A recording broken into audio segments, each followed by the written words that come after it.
สบายดีเด้อพี่น้องพาเข้ามาช้อปปิ้งตลาดมาเบิ่งเงินเครื่องอันยี่ห้อโรลิอานเขารุดนะอันมีเซรั่มอยู่เซรั่มยวน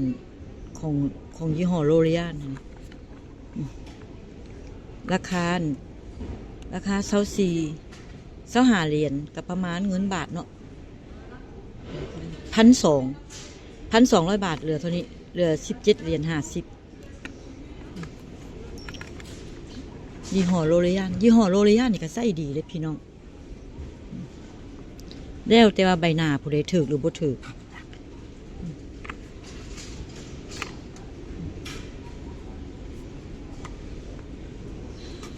มีเบิดอยากได้ยี่ห้ออย่างมีเบิดยี่ห้อตัวนี้ก็ดีขึ้นนี่ตัวนี้นะยี่ห้อนิเวียเซรั่มเห็นไหมเซรั่มอันนี้ก็รุดคือกันราคาแท้มัน20 กว่าคือกัน26บ่เหลือ21เลยก็800 บาท900 บาทยี่ห้อยังก็ดีเปิดนั่นแหละค่อยนะอันบ่แม่นค่อยตั้งเบ้าเด้ออันค่อยเคยซื้อยี่ห้ออิฟแซงลังโก้มีหยังใส่นะมันบ่ถือกับหน้าเฮาเด้บัดเฮามาใส่นี่ก็โรลิอานบ่มีหยังแบบราคาปานกลางนะผัดว่าใส่ถือได้พวกเจ้ามาเบิ่งอันนี้ก็พวกแถวครีมมีเบิดทุกครีมพวกเจ้าอันนี้ก็ครีมนิเวียนี่เวลาอันหน้าหนาวนะเอาทาแขนเฮาทาขาเฮาอยู่เมืองไทยเฮาก็ทาได้คือกันเฮ็ดไอ้ตัวนี่อันนี้ค่อยใส่ค่อยมักตัวนี้อันนี้นี่แนะนำด้วยพี่น้องดีเลยตัวนี้เด็กน้อยก็ทาได้ผู้ใหญ่ก็ทาได้7 เหรียญยังบ่ฮอด400 บาทเกือบ300 กว่าบาทแล้วก็สิพาพวกเจ้าไปเบิ่งครีมอันนี้กับพวกลิปมันเนาะลิปแบบว่าพวกผู้ใดซบแบบซบแห้งนะนี่ลิปมันก็บ่ได้แพงนี่3 เหรียญกว่าบ่แม่นว่าเห็นราคานี่ว่ามันบ่ดีบ่แม่นเด้อพวกเจ้าดีอันนี้ก็เป็นยาแบบที่ว่านวดผมนะก็สิแนะนำพวกเจ้าเวลาเฮาอาบน้ำแล้วนะข่อยก็ใส่ตัวนี้แหละ5 เหรียญปลายอยู่ดิ200 กว่าบาทยี่ห้อนี้เมืองไทยมีป่ะแบบเขาอาบน้ำแล้วเขาบ่เป็นอาบน้ำแล้วเวลาเขาซาหัวนะบัดเขาสิไลมันขึ้นนะเอาอันนี้ใส่เอาอันนี้นวดผมแล้วผมเขามันจะนิ่มดีบัดละอันนี้ก็เป็นน้ำมันนวดผมพวกเจ้าเห็นนะอันนี้เป็นน้ำมันนวดผมเวลาพวกเจ้าซาผมแล้วเจ้าเห็ดผมให้มันแห้งเอานี่สีใส่นะผมจะนิ่มบ่เรื่องพวกที่ว่าผมแตกผมอย่างนะพวกผมแตกผมอย่างใส่อันยังสีดีค่อยก็ใส่เด้บ่แม่นว่าต้องใส่ยี่ห้อแพงๆแล้วมันจะดีบ่เกี่ยวด้วยพี่น้องอันนี้สินี่ยี่ห้อที่อยู่เมืองไทยเฮามีนี่เมืองไทยเฮา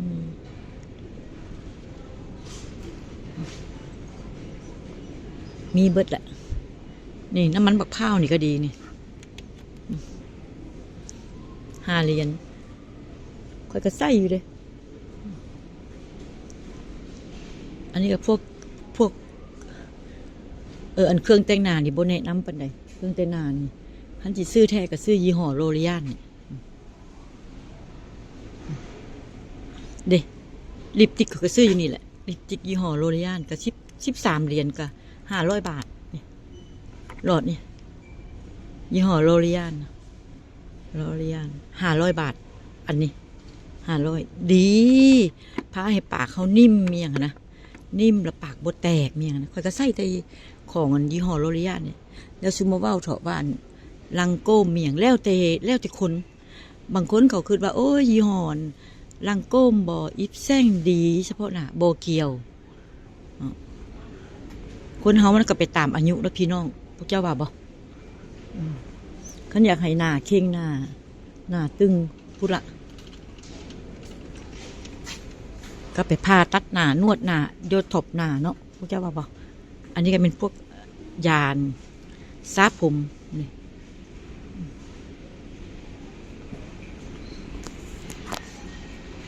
บ่มีอย่างละ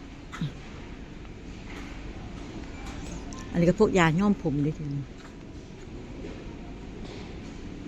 แถวนี้ยาย้อมผมยาย้อมผมนี่ค่อยก็ใส่ยี่ห้อโรเลียนเพื่อนโรเลียนเครื่องใส่อยู่ต่างประเทศนี่นะพวกเจ้าบ่ต้องย่านหรอกบ้านซิบดีบ่อย่างนะของบ่ดีนะเขาบ่เอามาขายเขาบ่กล้าอันนี้เป็นของมิแต่แบบว่าผ่านเบิดกวดกาเบิดเมืองนอกจะเสร็จโลเลบ่ได้เด็ดขาดบัตรเขาปั๊บใหม่มีแห้งหนักเลย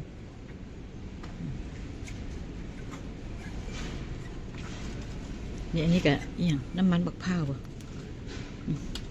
แค่บักพร้าวนะอันนี้ก็ดี6 เหรียญเอาไปท้าขาท้าแขนนะดี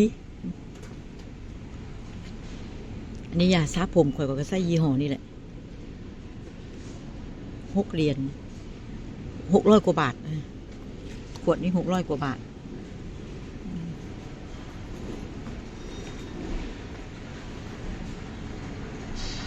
ไปย่างต่อ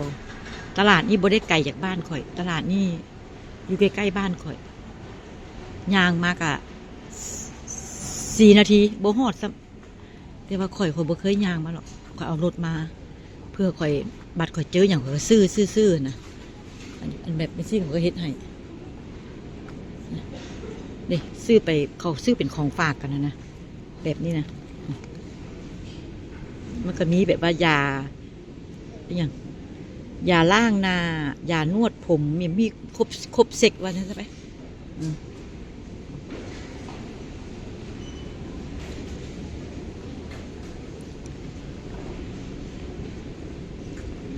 อันนี้มันเป็นห้างขายยาด้วยพี่น้องอยู่ในตลาดเลยในตลาดมันก็มีห้างแบบขายยานะอันนี้มีเมื่อยาวิตามินอยากได้วิตามินแบบไหนครบสุดอยู่นี่นะวิตามินบ่ยาแบบอันแบบวิตามินแบบใดก็มีเบิดแหละกินอยู่นี่นะซื้ออยู่นี่บ่ต้องย่านบ่มีว่าของแบบบ่ดีเบิดเห็นป่ะอันนี้ก็วิตามินเห็นเหรอวิตามิน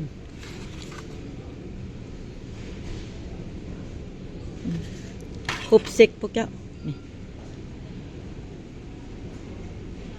อยู่นี่นะเจ้าสิไปลงแบบขายข้าวขาย